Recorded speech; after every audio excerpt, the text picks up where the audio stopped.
বাবু তুমি আজকে এত তাড়াতাড়ি আসছো? তুমি না বলো আমি তোমার জন্য কিচ্ছু আনি না। এই যে দেখো আমি তোমার জন্য একটা শার্ট নিয়ে আসছি, অনেক সুন্দর না শার্টটা? বাবু দেখো।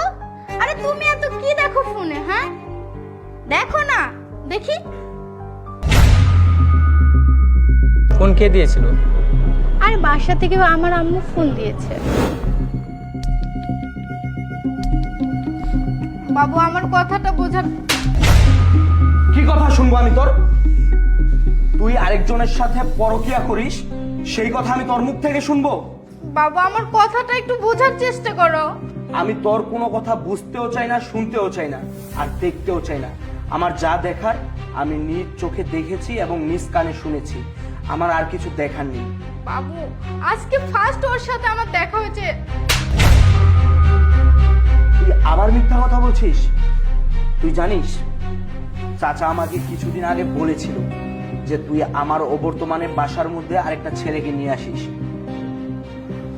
এবং তার সাথে তুই পরকিয়া করিস, কিন্তু আমি চাচার কথা বিশ্বাস করিনি।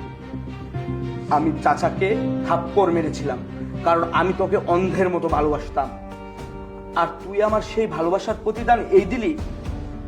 আমি তোকে এই বিশ্বাস করেছিলাম, এই ভরসা করেছিলাম, এই ভালোবেসেছিলাম,